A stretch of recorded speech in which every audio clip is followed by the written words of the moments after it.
Hi! இன்னைக்கு டே 5 weight loss diet பார்க்கலாம். இன்னைக்கு மார்னிங் பிரேக்ஃபாஸ்ட் பார்த்தீங்கன்னா, ரவை, சொரக்காய், ஆனியன் எல்லாம் போட்டு ஒரு அடை. இந்த அடை வந்து சூப்பர் டேஸ்ட்டாக இருந்தது. ஆக்சுவலா வந்து இத்தனை நாள் டயட்டில் இந்த அடை வந்து ரொம்ப டேஸ்ட்டாக இருந்தது.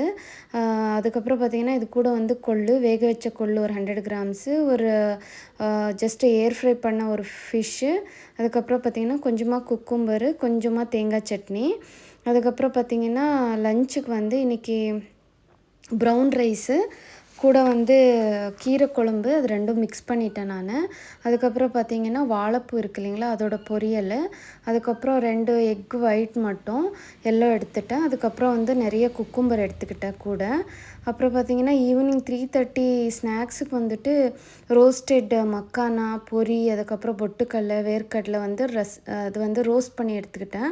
அதுக்கப்புறம் வந்து பிளாக் காஃபி வித்தவுட் சுகரு. ஆக்சுவலாக பார்த்தீங்கன்னா, நான் வந்து எனக்கு காஃபி வந்து ரொம்ப பிடிக்கும். பட் இப்போ டயட்டில் இருக்கிறதுனால காஃபி வந்து நார்மல் காஃபி எடுக்கல. பட் வந்து ரீப்ளேஸ்மெண்ட் வந்து ஒரு வெயிட் லாஸ் காஃபி ரெசிபி ஒன்று கண்டுபிடிச்சி வச்சுருக்கேன். நான் அது இன்னொரு வீடியோவில் உங்களுக்கு செப்ரேட்டாக ஷேர் பண்ணுறேன். அதுக்கப்புறம் பார்த்தீங்கன்னா, நைட்டு டின்னருக்கு வந்து பெருசாக எதுவும் குக் பண்ணல. மத்தியானம் இருந்த சாதமே வந்து கொஞ்சமாக எடுத்துக்கிட்டேன். கூட கொஞ்சம் தக்காளி தொக்கு, அப்புறம் வந்து பாயில்டு ப்ரான் வந்து ரோஸ்ட் பண்ணாமல் பாயில்டு ப்ரான் எடுத்துக்கிட்டேன். கூட வந்து மஷ்ரூமு, அப்புறம் கேப்சிகம் போட்டுட்டு ஜஸ்ட் பாயில் பண்ணிவிட்டு, அது கூட வந்து கொஞ்சமாக அவாக்காடோ இருந்தது ஆஃபு, அது போட்டுட்டு அப்படியே எடுத்துக்கிட்டேன். இது வந்து நல்லா இருந்தது இது.